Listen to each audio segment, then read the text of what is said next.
Hello, good morning, dear students. Welcome back in my class. तो प्यारे बच्चों,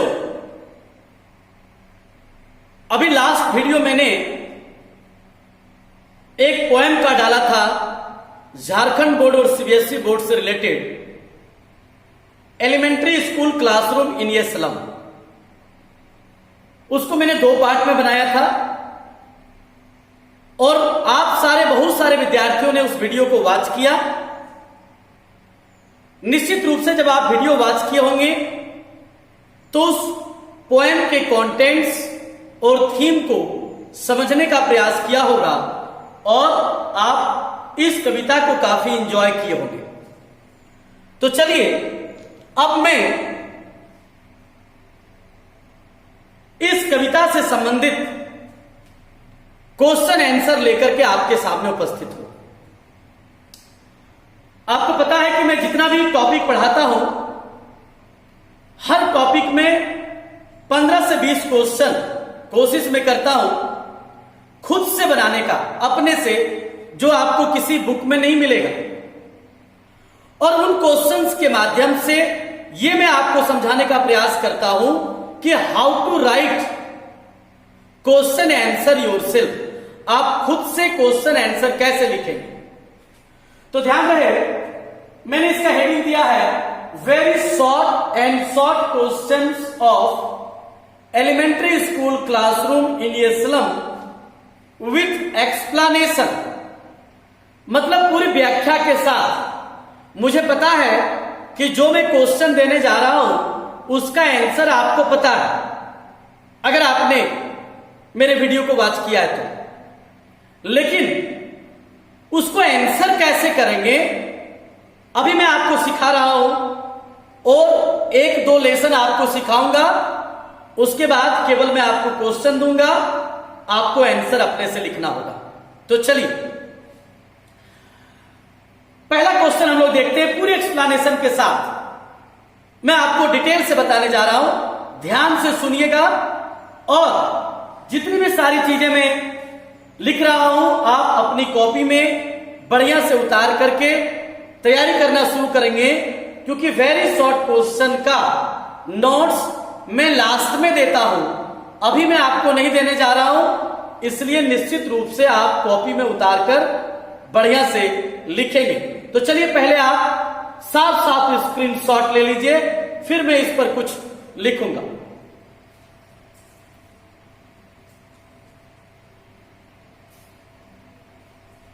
चलिए आपने स्क्रीनशॉट ले लिया। अब एक एक क्वेश्चन को आप देखते जाइए।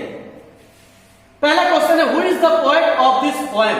आपको पता है, लेकिन मैंने कहा था कि कोई भी क्वेश्चन अगर हु से स्टार्ट हो तो वैसे क्वेश्चन में हु को हटाकर उसके जगह आप जो आंसर होगा, यानी हु का आंसर कोई व्यक्ति होगा, उसको आप लिख देंगे, बाकी पूरे क्वेश्चन को उतार देंगे।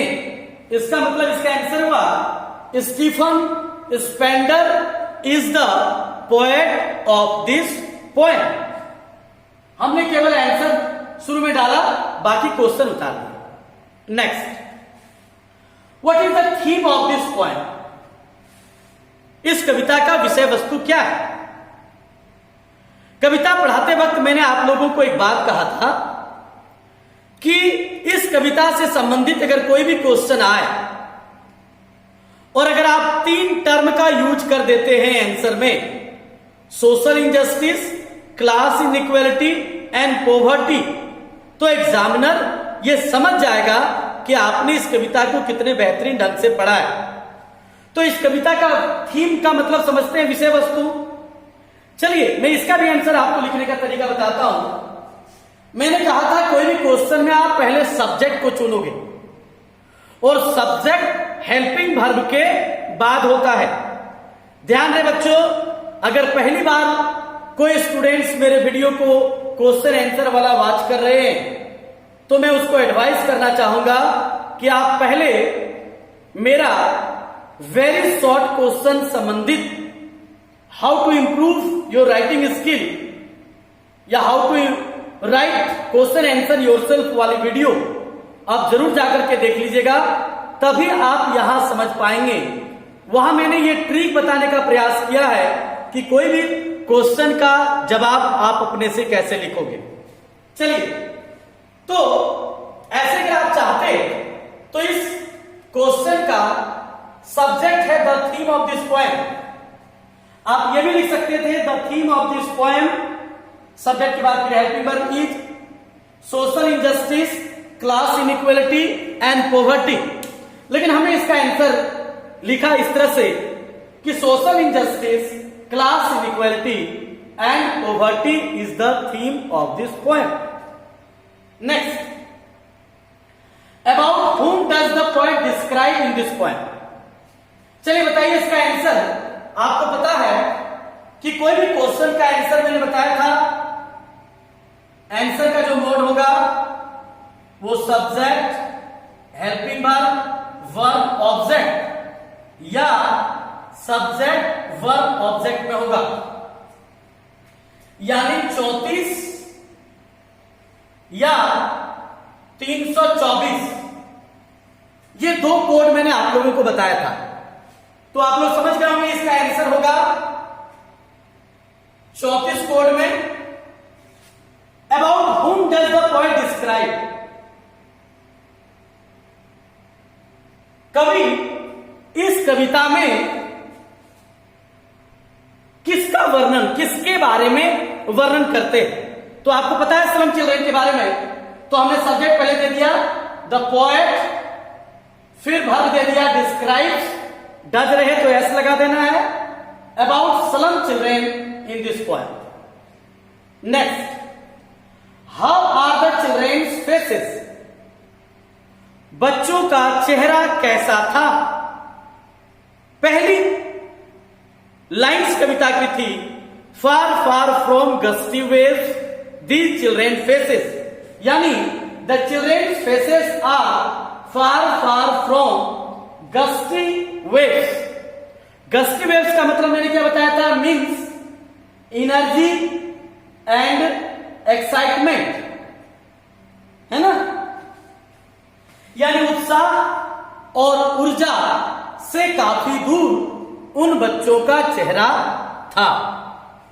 मेरे ख्याल से आप यहां तक समझ गए होंगे। Next question, with which does the poet compare the children of slum area? इसका भी आंसर आप समझ गए होंगे, 34 में होगा। तो सबसे पहले हमने सब्जेक्ट लिया the poet, do does did अगर किसी क्वेश्चन में रहे तो आंसर में उसको हटा देते हैं और डायरेक्ट वर्ब को लिखते हैं। लेकिन मैंने बताया था अगर आप डू को हटाओगे तो वर्ब को ज्यों का त्यों रखना, अगर आप डज को हटाओगे तो जो वर्ब आएगा क्वेश्चन वाला उसमें आप एस लगा दोगे और डिड रहने पर वर्ब को V2 बना दोगे। आप बढ़िया से परिचित होंगे तो आप देखे होंगे कि कभी स्लम एरिया के बच्चों की तुलना किससे करते हैं? तो मैंने कहा था रूटलेस विट्स, तो आंसर हुआ the poet compares the children of slum area with rootless weeds. इसको आप ध्यान रखेंगे। Next question, how are the eyes of children? बच्चों की आंखें कैसी है? आपको पता है बच्चों की आंखें चूहों की आंखों की तरह है, तो आंसर मैंने लिखा, यानी सब्जेक्ट इसमें क्या हो गया? The eyes of children. Helping verb के बाद वाला सब्जेक्ट होता है। दूसरी बात यह भी बताया था अगर कोई सब्जेक्ट ऑफ से जुड़ा हुआ रहे तो ऑफ के इस पार और ऑफ के उस पार दोनों एक यूनिट होता है और दोनों एक ही चीज होगा सब्जेक्ट, तो सब्जेक्ट हो गया द आईज ऑफ चिल्ड्रन। फिर हमने हेल्पिंग वर्ब दे दिया आर, लाइक, लाइक बने के जैसा, यानी बच्चों की आंखें के जैसी थी। किसकी? तो आंसर है रैट्स आईज। बिल्कुल समझ गए होंगे। Who are the unlucky here? अभागा उत्तराधिकारी या वारिस कौन है? आपको पता है कि slum children are the unlucky here, यानी झुकी झोपड़ियों में रहने वाले बच्चे अभागे उत्तराधिकारी हैं। यह क्वेश्चन बड़ा इंपॉर्टेंट है।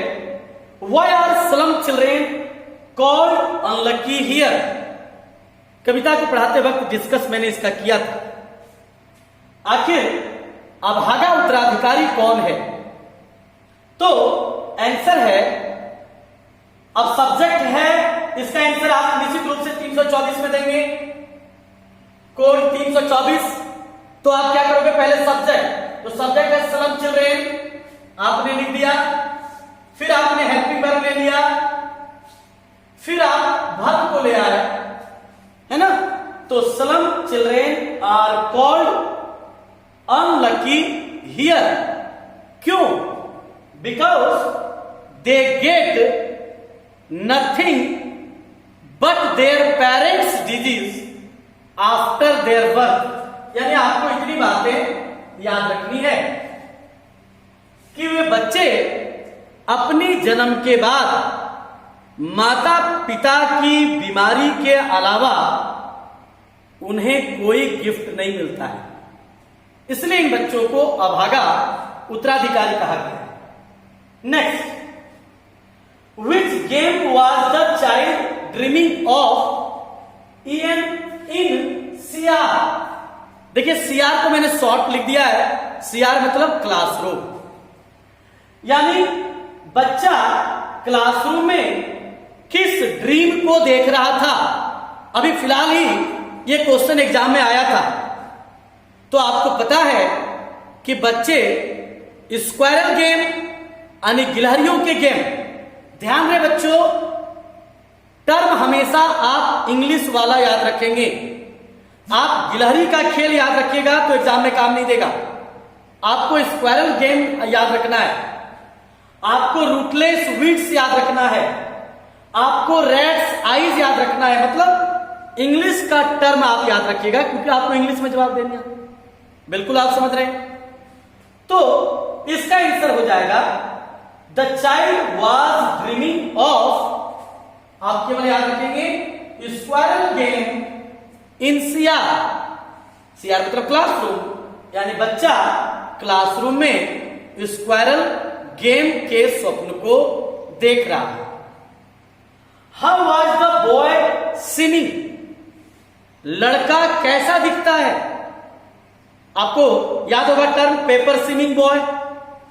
तो द बॉय, इसका भी जवाब 324। The boy was seeming like paper.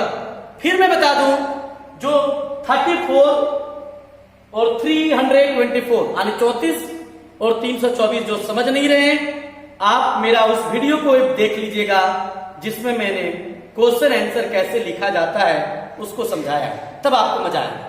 चलिए फिर आगे बढ़ते हैं। एक बार अगर आप चाहें तो कलर किया हुआ भी आप स्क्रीनशॉट ले लें ताकि आपको याद रखने में आसानी हो।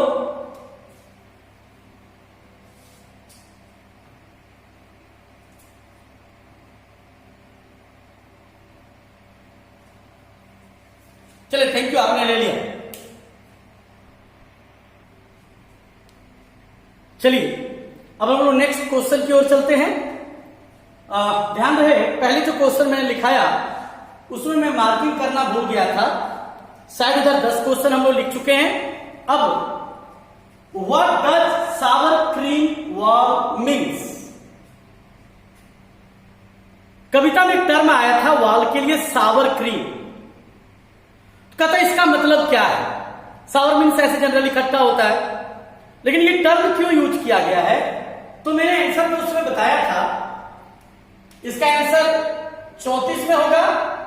सावर क्रीम वॉल्स मीन्स, डर है तो मीन्स दे दिए। 3 टर्म याद रखिएगा, faded, uncoloured and unpleasant to the eyes.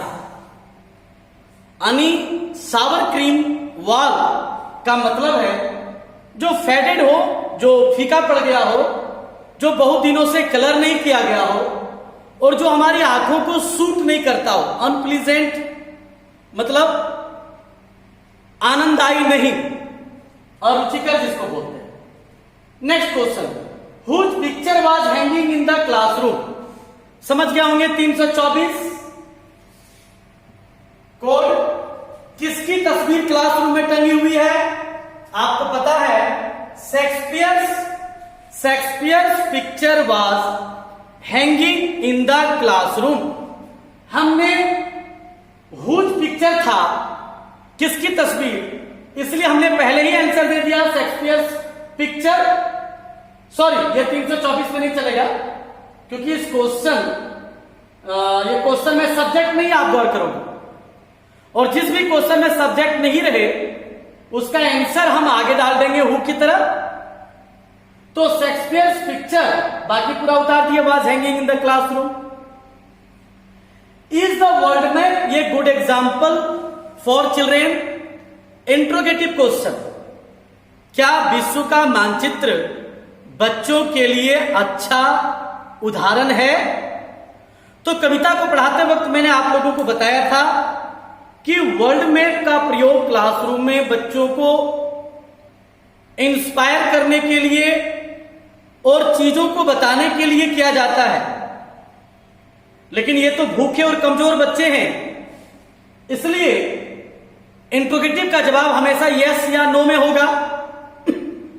अगर जवाब यस में होगा तो वाक्य को आप एफर्मेटिव लिख दोगे, और नो में होगा तो वाक्य को आप नेगेटिव लिख दोगे।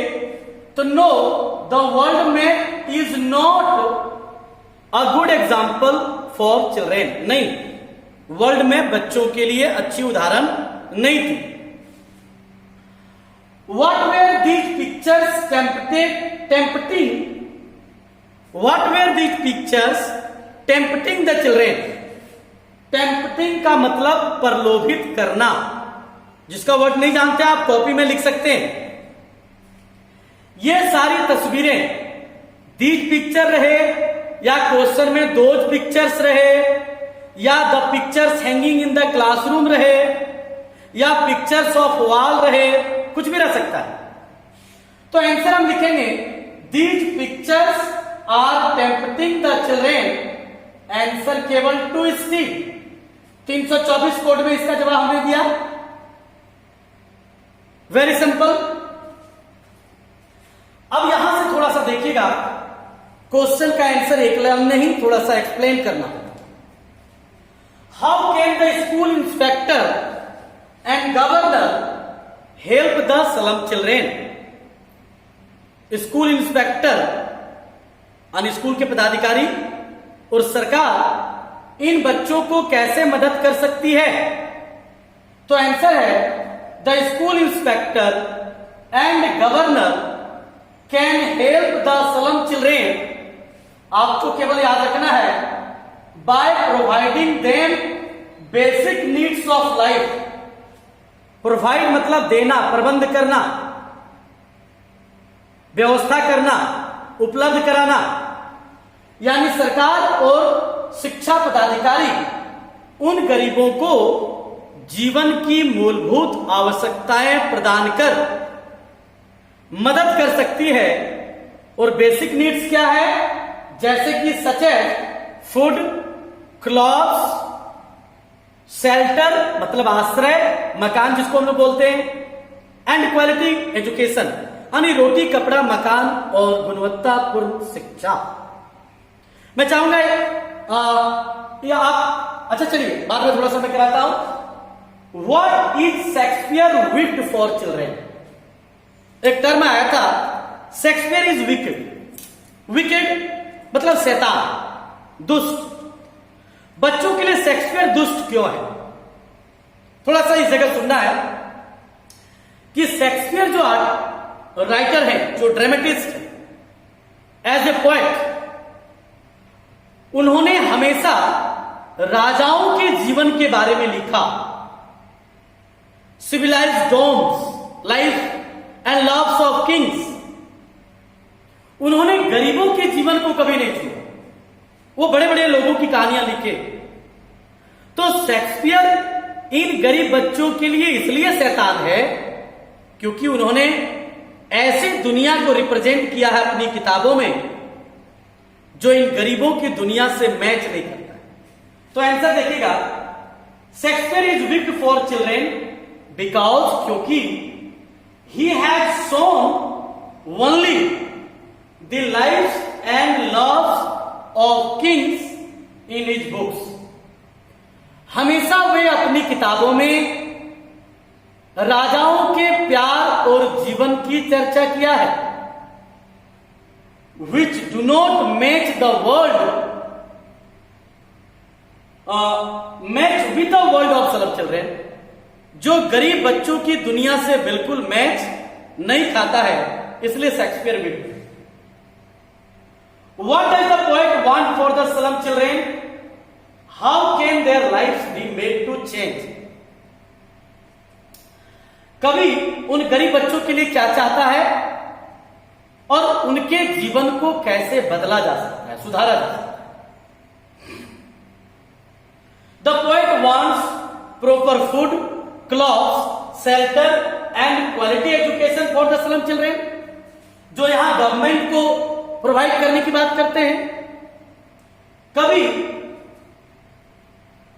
बेहतर भोजन, कपड़ा, मकान और गुणवत्तापूर्ण शिक्षा इन गरीब बच्चों के लिए चाहते हैं। प्रॉपर फैसिलिटीज, उचित सुविधाएं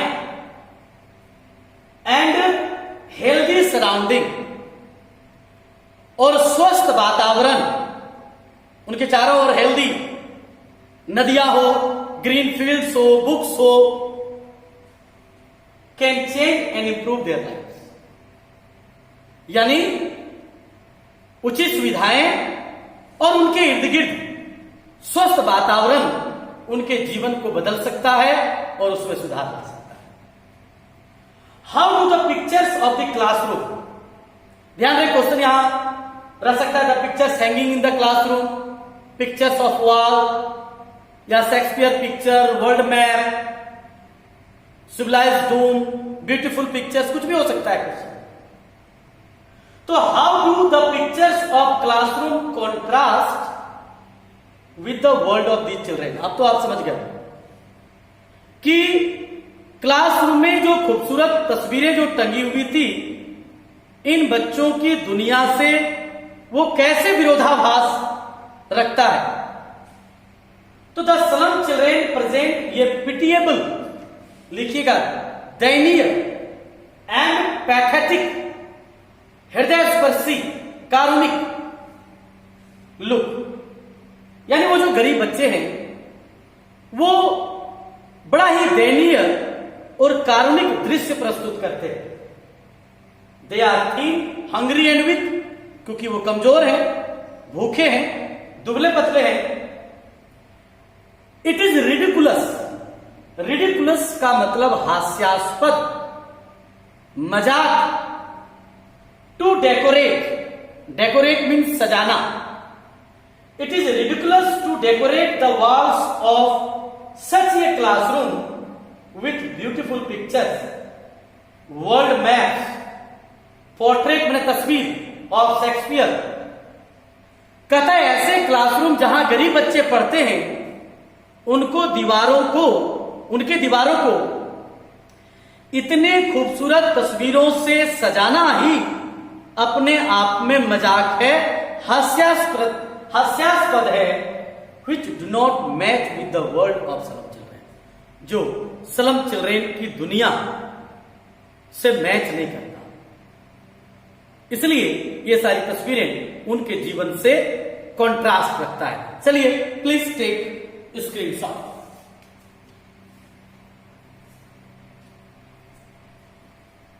थैंक यू। तो मेरे प्यारे बच्चों, इस प्रकार से कहानी पढ़ाने के बाद जब मैं वेरी शॉर्ट क्वेश्चन को डिस्कस कर दूंगा, एक्सप्लेन कर दूंगा, मुझे नहीं लगता है कि आपको कोई परेशानी रह जाएगी। प्लीज आप पढ़ करके, ये सारे क्वेश्चन याद करने वाले नहीं है, एक बार पढ़िए, केवल आप टर्म को याद रखिए। And how to write your answer yourself, इस पर आपको विशेष ध्यान देना है थोड़े दिन के बाद धीरे धीरे आप खुद से क्वेश्चन आंसर करने लगोगे। Thank you. Good day to everybody.